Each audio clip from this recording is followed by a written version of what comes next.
आज से लगभग 8 महीने पहले हमने खबर सुनी कि चाइना में एक वायरस ने कुछ लोगों को इन्फेक्ट कर दिया। फिर इस इन्फेक्शन के बाद कई लोग उनके जान चले गए। हमारे लिए खबर था, हम कयास लगा रहे थे और देखते देखते 8 महीनों में पूरा दुनिया इस वायरस के गिरफ्त में आ चुका है। इस हफ्ते एक और खबर आई, इस बार वायरस नहीं बैक्टीरिया है। और ये बैक्टीरिया क्या है, हमारे लिए क्यों इम्पोर्टेंट है, हमें क्यों जानना चाहिए इसके बारे में, इसका इतिहास क्या है और क्या इससे कोई बीमारी फैलता है। और आज जबकि कोरोना वायरस के चपेट में पूरा चाइना जूझ रहा है, उस समय इस बैक्टीरिया की खबर चाइना से क्यों आती है, इन सब के बारे में हम विस्तार से समझेंगे। आपका स्वागत है हमारे चैनल आई फैक्टर में। मेरा नाम है कुमार विकास और अब हम आगे इसको विस्तार में समझते हैं। तो मामला क्या है? मामला है कि बायनूर में, जो कि मंगोलिया का एक पार्ट है, वहां पे 2 केसेस पाए गए। ये दो केसेस क्या है? ये 2 लोग हैं जिनको कि ब्यूबोनिक प्लेग के उनके अंदर सिम्टम्स पाए गए और अभी ये पुख्ता हो चुका है कि उनको ब्यूबोनिक प्लेग ही है। ये ब्यूबोनिक प्लेग होता क्या है और ये कैसे हुआ? तो कहा जाता है कि उन्होंने जमीन पे चलने वाली एक गिलहरी होती है, जो थोड़ी बड़ी साइज की गिलहरी होती है, उनको खाया, जिनका नाम है मैरमोट, जो मैरमोट प्रजाति के होते हैं, उनको खाया और उसके बाद उनको वहां से वो प्लेग लग गया। अभी कहने वाली बात है कि चाइना में अक्सर जब भी कोई बीमारी फैलती है तो पहला सवाल ये होता है कि क्या खाया और वहां से बीमारी फैल गया। लेकिन खैर, हुआ क्या उसके बाद ये हुआ कि वहां के लोकल अथॉरिटीज ने 3 बड़े बड़े कदम उठाए। 3 बड़े कदम क्या है? पहला कदम तो ये है कि उन लोगों के संपर्क में आए हुए लगभग 146 लोगों को क्वारंटीन कर दिया गया, उनको आइडेंटिफाई किया गया और क्वारंटीन कर दिया गया। ये खुशी की बात है। शायद अगर ये खबर सही है कि इतने ही लोग उनके संपर्क में आए थे, तो चांसेस ये है कि कोरोना वायरस की तरह ये प्लेग बाहर ना फैले। दूसरा ये है कि 3rd लेवल ऑफ अलर्ट लगाया गया। 3rd लेवल ऑफ अलर्ट बहुत ही सीवियर अलर्ट नहीं है, बट फिर भी इस अलर्ट में क्या है? इस अलर्ट में ये है कि किसी भी प्रकार के ऐसे जानवर जो प्लेग के कैरियर हो सकते हैं, उसको पकड़ना, उसको खाना, इनसे वर्जित कर दिया गया है। और तीसरा सबसे इम्पोर्टेंट जो स्टेप लिया गया है वो ये है कि वहाँ के लोगों के लिए ये हिदायत दी गई है कि अगर किसी को भी किसी प्रकार की ऐसी बीमारी होती है तो वो तुरंत सरकार को खबर करे। अब सवाल ये उठता है कि ये प्लेग कितना कॉमन है? क्या ये हर एक देश में कई लोगों को हो रहा होता है? क्या ये हर जगह पे है?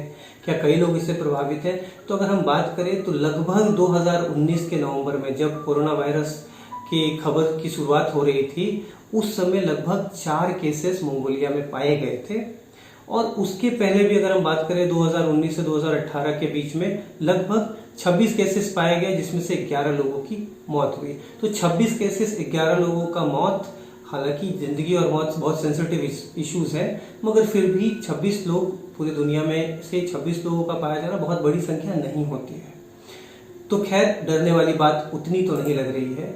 लेकिन एक और बात, इसके अलावा जो है 2013 से 2018 के बीच में लगभग कई सारे ऐसे कंट्रीज हैं, जो कि साउथ अमेरिका के कुछ कंट्रीज हैं, अफ्रीकन कंट्रीज हैं, मेडागास्कर खास करके इस प्लेग के मामले में हाल फिलहाल में खबर में आता है, और चाइना के कुछ पार्ट्स। इन देशों में देखा जाता है कि पिछले 1 दशक में, लगभग 2013 से 2019 के बीच में, लगभग मामले 1 फिगर से ट्रिपल फिगर तक जा चुके थे। लेकिन अभी तक पिछले 1-2 दशक में यह महामारी का रूप नहीं लिया। लेकिन ऐसा नहीं है कि इस ब्यूबोनिक प्लेग ने कभी भी महामारी का रूप नहीं लिया। ब्यूबोनिक प्लेग के वजह से पूरी दुनिया 3 बार बड़े बड़े महामारी का शिकार बन चुकी है। ये शिकार कैसे बनी, कितनी संख्या में लोग मरे, इसको समझिए।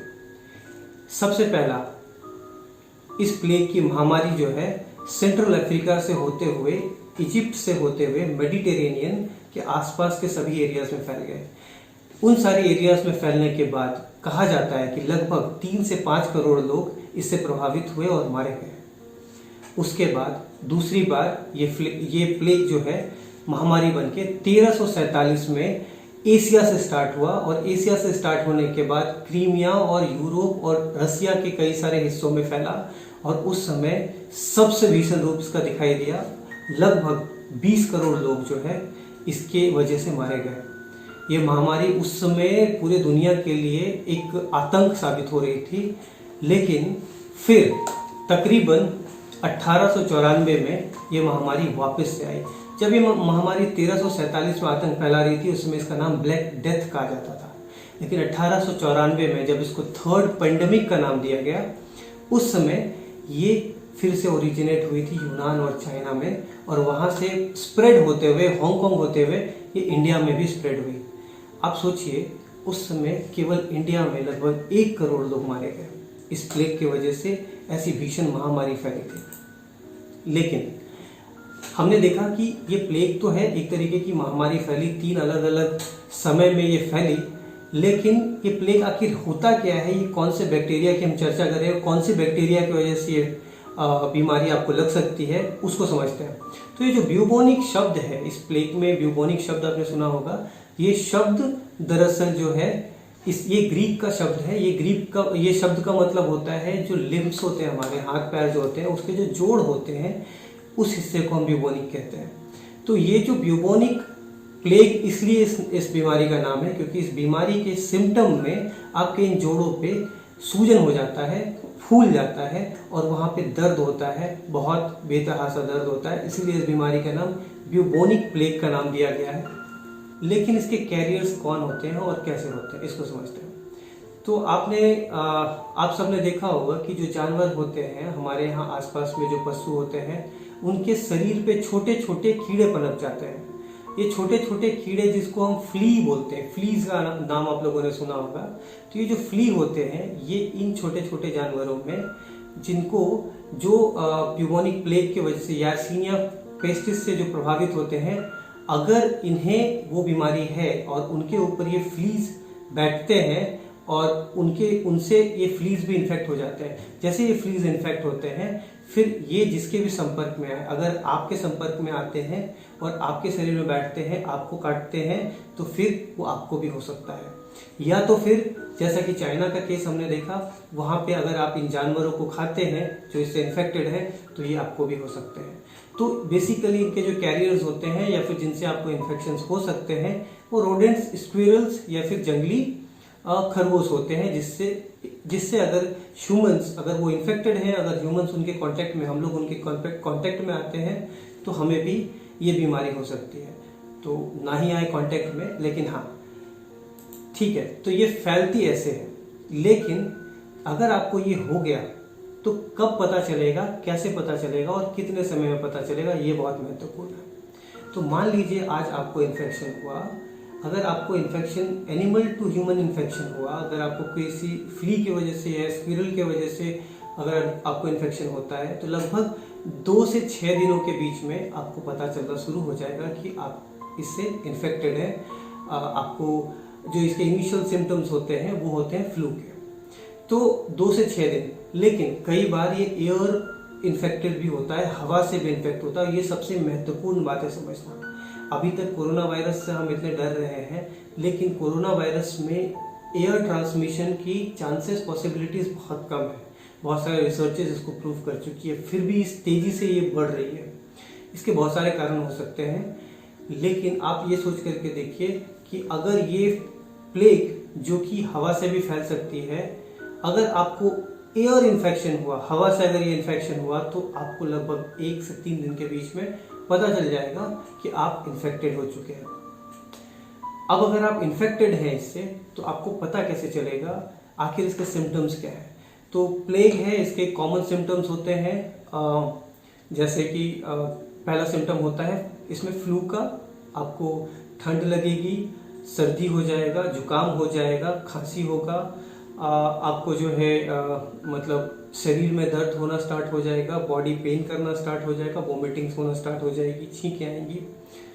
और जो दूसरा सिम्टम्स है, जो बहुत दर्दनाक सिम्टम है, वो है नोड्स, यानी कि लिम्फ नोड्स, यानी कि आपके शरीर के जितने भी जॉइंट्स हैं वहाँ पे गांठें आ जाना, और कहते हैं कि वो बहुत दर्दनाक हुआ करता है।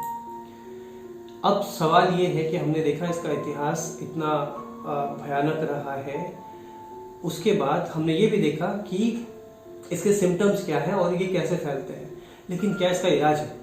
है। इसका कोई डेडिकेटेड इलाज नहीं है कि ये प्लेग का बीमारी का दवाई है, मगर बहुत सारे एंटीबैक्टीरियल हैं जो प्लेग में काम करते हैं, और अगर उनका सही तरीके से ट्रीटमेंट किया जाए तो वो बीमारी ठीक भी हो सकती है। यानी कि इस सिम्टम्स को ठीक करने वाले इलाज से आप ठीक हो सकते हैं। अब दूसरी बात ये है कि ये बहुत सीरियस है क्या? हाँ, ये बहुत सीरियस है। क्यों? अगर आपने तुरंत एंटीबैक्टीरियल डोजेस लेकर के अपना इलाज शुरू कर दिया और रेस्ट लेना स्टार्ट कर दिया तो फिर ठीक है।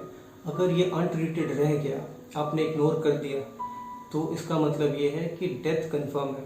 इसीलिए करोड़ों लोग महामारियों में मारे जा चुके हैं।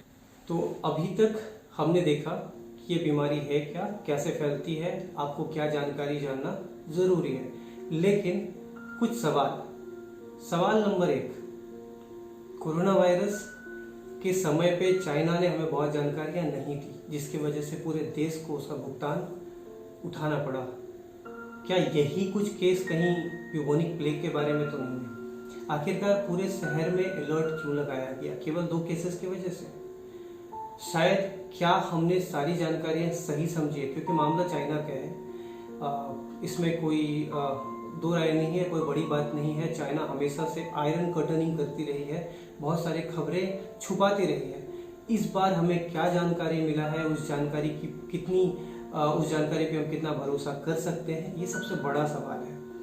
क्या चाइना इस बार भी कहीं गलती ना कर दे? ये सबसे बड़ा कंसर्न है, ये सबसे बड़ा टेंशन है कि इस बार भी चाइना कहीं गलती ना कर दे और कई सारी बातों को छुपाने के चक्कर में, जानकारियों को छुपाने के चक्कर में फिर से एक नया सरदर्द इस दुनिया को ना दे दे। 2020 बीतने में अभी 5-6 महीने और बाकी है। कोरोना वायरस से लड़ने में बहुत सारे देशों के इकोनॉमिक कंडीशंस खराब हो चुके हैं, कमर टूट चुकी है, हम अभी तक उभर नहीं पाए हैं। और अभी भी जबकि वैक्सीन हमारे देश में और बहुत सारे देशों में लोगों तक पहुंचना नहीं शुरू हुआ है, अभी भी इसमें कहा जाता है कि लगभग 1 महीने 20 दिन का समय लगेगा जब लोगों के हाथ में वैक्सीन पहुंचना स्टार्ट हो जाएगा। उस समय क्या हम इस तरीके के और एक नए आफत के लिए तैयार हो पाएंगे क्या?